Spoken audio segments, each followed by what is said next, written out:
നമസ്കാരം. ഇന്നത്തെ വീഡിയോയിൽ ഞാൻ പറയുന്നത് നമ്മൾ കഴിഞ്ഞ 2 വീഡിയോകളിൽ കേട്ട അല്ലെങ്കിൽ പറഞ്ഞ് മനസ്സിലാക്കി തന്ന ചതുർരഞ്ജിനി എന്ന കൃതിയുടെ 3ാമത്തെ ഭാഗമാണ്. അതായത് മേഘരഞ്ജിനി രാഗത്തിലുള്ളത്. മേഘരഞ്ജിനി രാഗം 15ാമത് മേളകർത്ത രാഗമായ മായാമാളവ ഗൗളയിൽ ജന്യമായിട്ടുള്ള ഒരു രാഗമാണ്. എന്നാൽ ഈ രാഗത്തിൽ മറ്റുള്ള രാഗങ്ങളിലെ പോലെ ധാരാളം കൃതികളൊന്നും തന്നെ ഇല്ല. അപ്പോൾ നമുക്ക് ഈ മേഘരഞ്ജിനി രാഗത്തിലുള്ള ആ ഭാഗം നമുക്കൊന്ന് പാടി നോക്കാം. സാമഗാന വിനോദിനി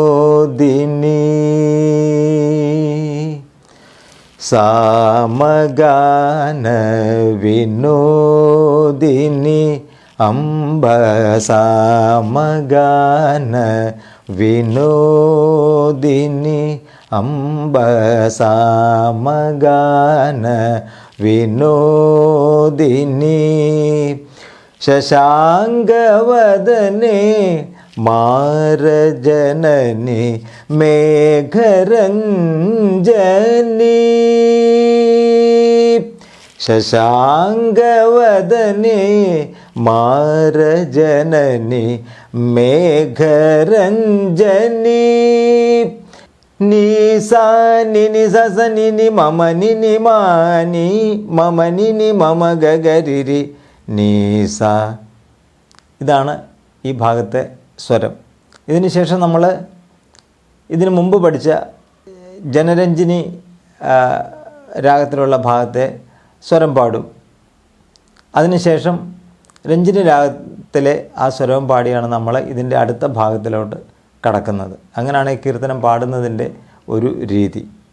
നമ്മളിപ്പോൾ 3ാമത്തെ ഭാഗത്തിൻ്റെ സ്വരം പാടി.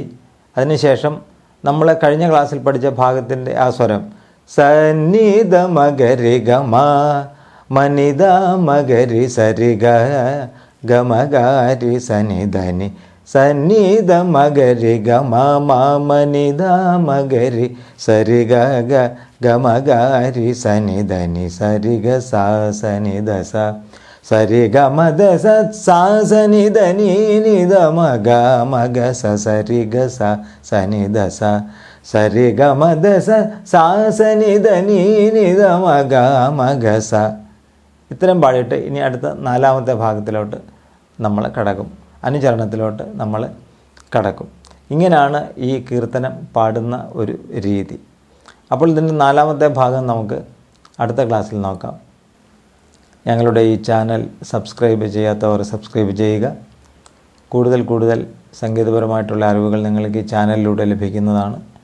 ഇതിൻ്റെ അടുത്ത ഭാഗവുമായി നമുക്ക് വീണ്ടും കാണാം.